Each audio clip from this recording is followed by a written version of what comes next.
कुछ लोग कहते हैं कि भगवान ने केवट से नाव नहीं मांगी।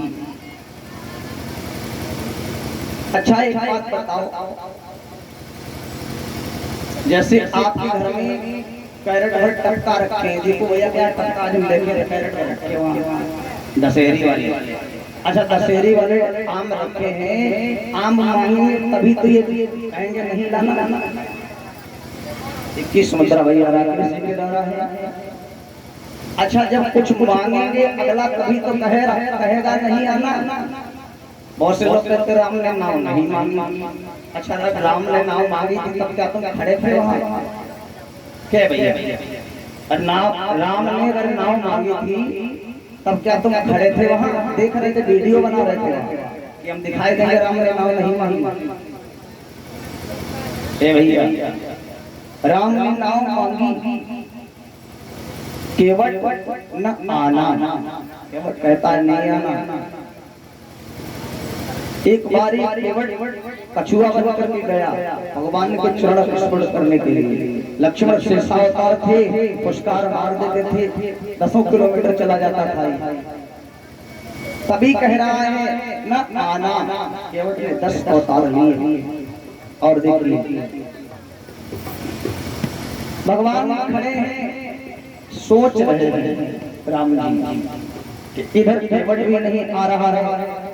बार बार कहता है कहा तुम्हार मर्म में जाना। जब इतना कहा तो लक्ष्मण को बड़ा क्रोध आ गया। लक्ष्मण ने कहा देखो हम अयोध्या के राजा अब बड़ी समय से खड़े हैं और जात का ये केवट मल्ला बार बार कहता कहा तुम्हारे मर्म में जाना, कि क्या मर्म जानता है हमारे बारे में? लक्ष्मण को क्रोध आया, भगवान से कहा तुम दूर हट जाओ, अभी एक ही बाण में नाव सहित आ जाएंगे। भगवान बोले तुम बना काम बिगाड़ कर लगता है भाई। लक्ष्मण से भगवान ने कहा मैंने कहा था कि तुम रहने को जाने के लिए, पर तुम माने नहीं, चल पड़े तो कहा तुम चुप पे खड़े रहो, बोलना नहीं तुम्हें यहाँ बीच में। लक्ष्मण शांत हो गए, खड़े हैं। एक कवि ने बड़ा सुंदर भाव दिखाया, उलवीन मरे गहरे जलमा कबहू न मरे जल के बिलगाए। बोले पाप करे सो तरे तुलसी, कबहू न तरे हरि के गुण गाए। मीन माने मछली। मछली कभी गहरे जल में मरती है, मछली जल की रानी है। क्यों? पर लिखा गया मीन मरे गहरे जलमा कबहू न मरे जल के बिलगाए। पानी से मछली निकाल दो तो कहता है कबहू न मरे जल के बिलगाए। बिलगाने माने जल से ऊपर मछली को पृथ्वी पर रख, और पाप करे सो करे तुलसी, कबहू न करे हरि के गुण गाए। देखो भैया कथा समझ में आ रही है ना? आना तो पता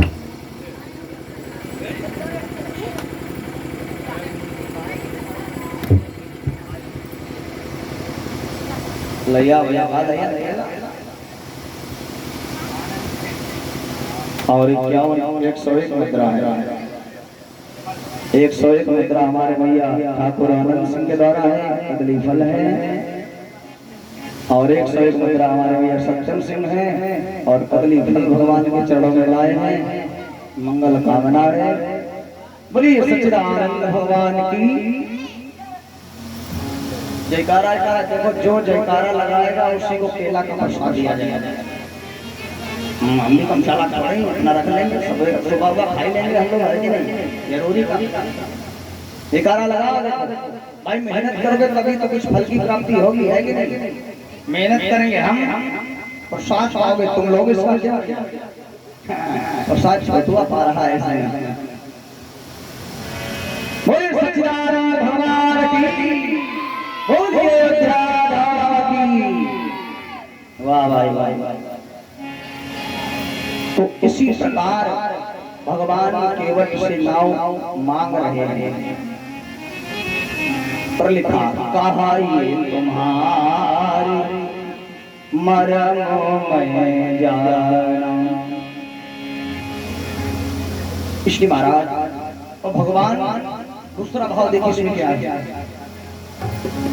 भगवान पूर्ण जन्म का चिंतन कर रहे हैं। चिंतन कैसा चिंतन? एक बार बावन का रूप धरकर महाराज बलि के यहाँ भगवान गए थे। बलि के यहाँ जब गए थे तो ब्रह्मा जी ने शरण को ढल करके रख लिया था, ये तो सभी जानते हैं। लेकिन इसके पहले ये जल कहाँ से आया, इसी पर जरा विचार करेंगे।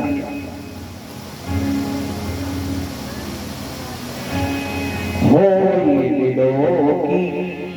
चरण उचंगा जही प्रगट भई निज गंगा। उसी जल को ब्रह्मा जी कमंडल में रखे हुए, कमंडल में एक बार देव ऋषि नारद ने वीणा को उठाया। वीणा को उठा करके सीधे कैलाश पर्वत पर पहुंचे नारद जी। भगवान भोलेनाथ से कहा मेरा मन कहता है आज कुछ भजन भाव हो जाए। भोलेनाथ ने कहा नहीं। भगवान शिव के मना करने पर भी नारद जी नहीं माने,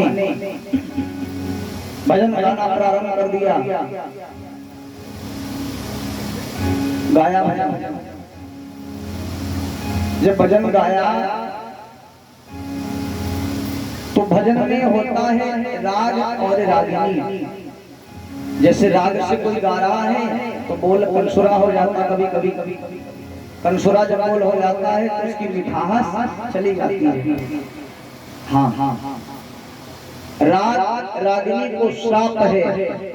जब कोई गाने वाला कंसुरा बोल गाएगा तो तुम्हारे शरीर में कोड़ कोड़ पुण्य हो जाएगा। इसलिए भगवान भोलेनाथ ने नारद जी को मना किया, पर नारद जी ने गाना प्रारंभ कर दिया। जैसे कंसुरा बोल हो गया, कैलाश पर्वत के नीचे राग रागिनी दोनों बैठे हैं, कोड़ हो गया। भगवान शिव ने जब मना किया तो नारद जी बड़ा रुष्ट हो गए। नारद जी जब रुष्ट हो गए उतर के आए कैलाश पर्वत से नीचे की ओर। जब नारद जी आ रहे थे तो देखा कि राग रागिनी बैठे हैं, बड़े दुखी हैं, रो रहे हैं।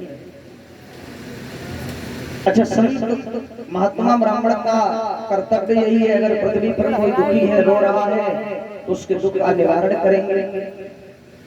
नारद जी ने देखा कि दोनों रो रहे हैं, कारण क्या, विषय क्या? तो नारद जी गए, पूछा भैया आप कौन हैं, क्यों रो रहे हैं? तो कहा हम ज्ञान ये वैराग्य हैं।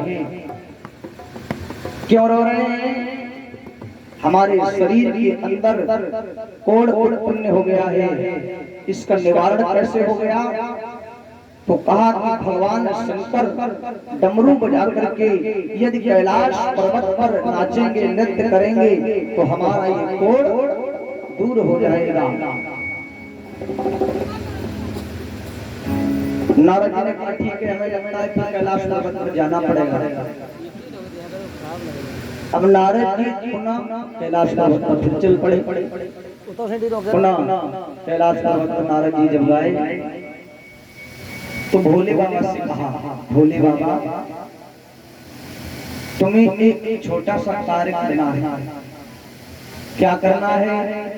राग रागिनी को कोड़ उत्पन्न हो गया है, तुम कैलाश पर्वत पर नृत्य करो। भगवान भोले बाबा ने कहा नृत्य तो करेंगे, पर नृत्य देखने वाले कोई नहीं रह जाएंगे। कोड़ दूर होने की तो बात ही छोड़िए, कोड़ सहित समापन हो जाएंगे। वाह!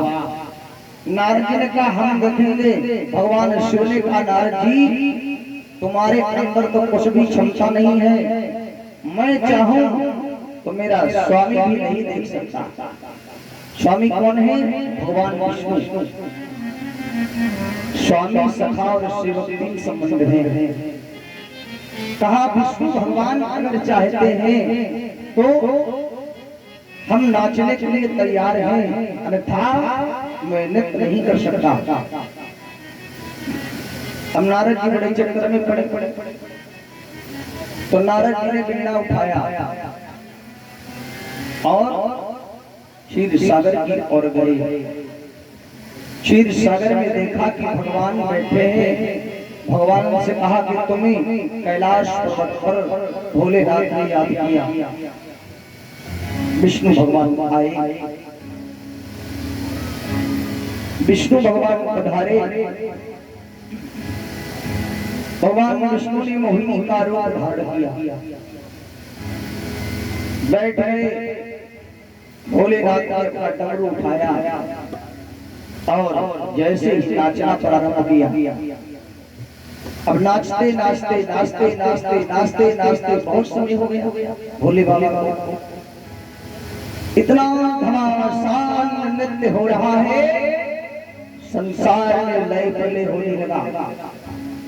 ब्रह्मा ने देखा अगर काफी समय तक ऐसे ही भगवान शिव नाचते रहे तो सारा संसार समाप्त हो जाएगा। भोले बाबा ने जब नाचना प्रारंभ किया तो भगवान विष्णु के शरीर से रोम रोम की धारा प्रकट हो गई। जल रोम रोम की धारा जल की प्रकट हो गई। ब्रह्मा ने सोचा कि इतना पवित्र जल है, ये कहां जाएगा? तो ब्रह्मा ने क्या किया? उस जल को कमंडल में पोंछना प्रारंभ कर दिया। कमंडल में सारे शरीर का जल ब्रह्मा ने उस कमंडल में पोंछ दिया। पोंछ दिया। विचार करने लगे, समय आएगा तो इसको पृथ्वी पर छोड़ देंगे। वही कमंडल का जल रखा है। राग रागिनी का कुल सुस्त हो गया, सुस्त हो गया। धरे हो मंडले महचतुरानने, धरे हो मंडले महचतुरानने, गंग भई रत जग पावन। मंडले महचतुरानने, गंग भई रत जग पावन।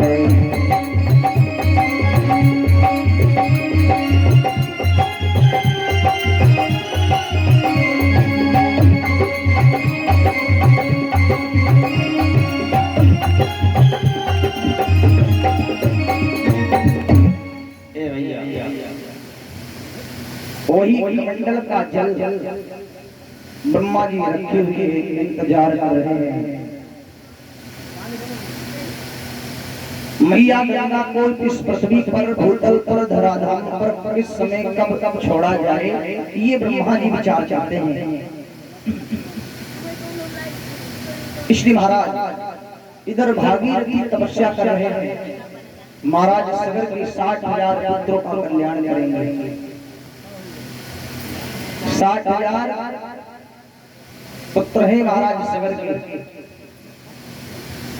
भागीरथी ने तपस्या बढ़ा दी, अपार तपस्या की। तपस्या बढ़ती ही चली जा रही है। ब्रह्मा ने देखा, जब ब्रह्मा ने देखा तो ब्रह्मा जी चल कर गए। तब फिर ब्रह्मा चली गए। ब्रह्मा जी पूछा, ए भागीरथी ये तपस्या क्यों कर रहे हो? कहा हमें महाराज सगर के 60,000 पुत्रों का उद्धार करना है, इसलिए गंगा मैया की प्राप्ति के लिए मैं तपस्या कर रहा हूँ। गंगा गंगा जब पृथ्वी पर आएंगी तो ये भागीरथी जो महाराज सगर के 60,000 पुत्र हैं, इनका उद्धार हो जाएगा, जन जन का कल्याण होगा गंगा मैया की पावन कृपा के द्वारा। अच्छा, निवेदन किया। किसने निवेदन किया? भागीरथी।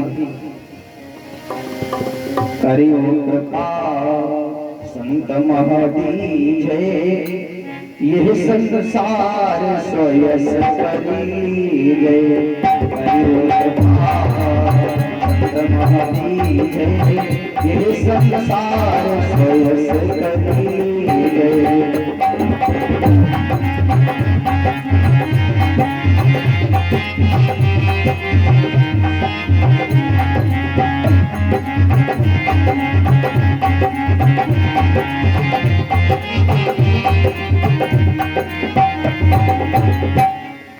ब्रह्मा जी दया करो। ब्रह्मा जी को दया आई। ब्रह्मा ने कहा ठीक है हम कृपा करेंगे, दया करेंगे। जो कमंडल में ब्रह्मा जी के हाथों में जल था, आज वो धारा को जैसे ब्रह्मा ने पृथ्वी पर छोड़ना प्रारंभ किया तो 7 वर्ष एक बालिका प्रकट हो गई।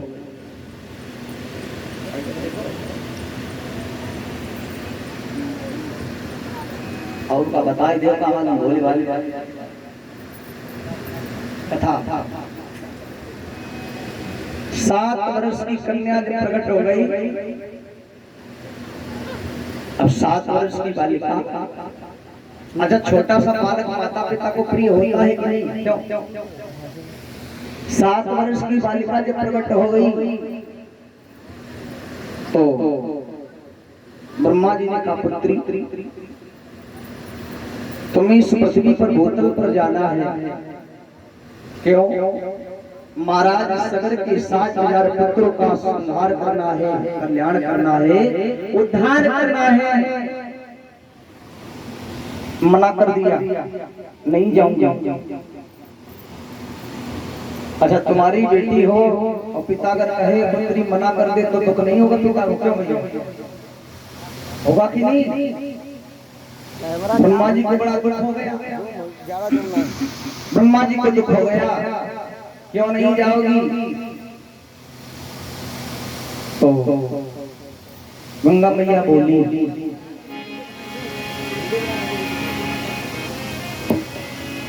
मीठा पुत्र परम धारा, मीठा पुत्र परम धारा।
मीठा पुत्र परई मम धारा।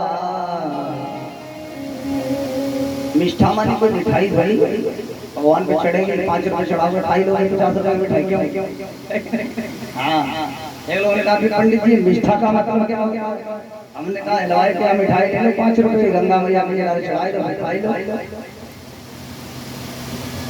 बोली मिष्ठा पुत्र परई मम धारा। जैसे हम आपका पुत्र मर जाता है, जब किसी माता का पुत्र मर जाता है तो गंगा मैया में जल में प्रवाहित किया जाता है, मरा हुआ। अच्छा, मरा हुआ पुत्र जब जल में हम लोग प्रवाहित कर देते हैं तो बड़ी दुर्गंधी आती है। क्यों भैया? दीपू भैया, दुर्गंधी आती है काफी समय तक। जीव सड़ता है, फिर मुर्दा बनता है, फिर मुर्दे के बाद हड्डी बनती है। क्यों? तब गंगा मैया को बड़ी कठिनाई हुई है। इस कलयुग में ज्यादा हो रहा है, इसलिए गंगा मैया ने कहा देखो, द्वापर में, त्रेता में, सतयुग में मैं बड़ी सुख से व्यतीत हुआ मेरा जीवन। आगे चल करके ये कलिकाल का समय आएगा तब मुझे बड़ा कष्ट होगा, इसलिए मैं कदाचित नहीं जाऊंगी। मना कर दिया। अब ब्रह्मा जी बड़े चक्कर में पड़े। इधर सगर को वचन दे दिया, यहाँ तुम्हारे 60,000 पुत्रों का कल्याण होगा, भागीरथी को वचन मिला। अब इधर ये पुत्री आज्ञा का पालन दोनों प्रकार से चक्कर में पड़ गए। तो ब्रह्मा ने सोचा लाओ कुछ ऐसा किया जाए, इसको ऐसा लालच दिया जाए जो ये पृथ्वी पर जाने के लिए तैयार हो जाए। कभी कभी देखो कोई बालक अगर खेल रहा हो, जाता नहीं हो तो लॉलीपॉप काफी उसको पकड़ाए तो चला जाता है कि नहीं? राजू दादा तुमने लॉलीपॉप काफी खाएगा? लॉलीपॉप बड़े शौकीन हो, ये लॉलीपॉप हम ऊपर का तुम खा लियो पर हम तुम्हें खाओ लॉलीपॉप। बोले भगवान की, लेकिन लॉलीपॉप तुम जानते हो कमला पसंद हुआ है ईश्वर वाले। बोले भगवान की। तो ब्रह्मा ने कहा कुछ ऐसा उपाय करो जिससे कल्याण हो जाए, लालच से चली जाए। तो ब्रह्मा जी बोले, दोनों हाथ जोड़, क्या बोले? बोले तब बिरंची बोले मुस्काई,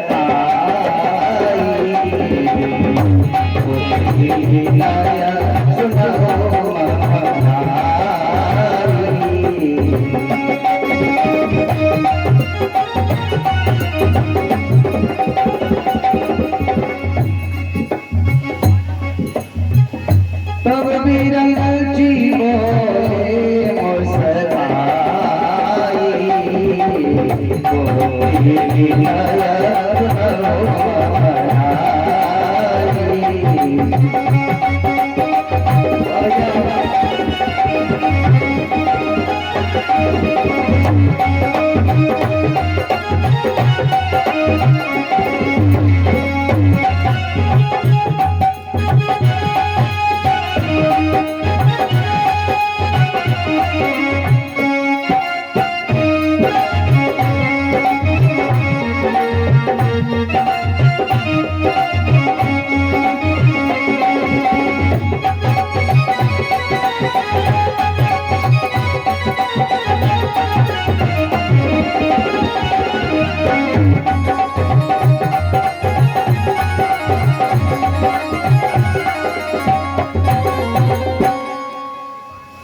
इक्कीस मंत्रा दीपांशु जी के द्वारा है।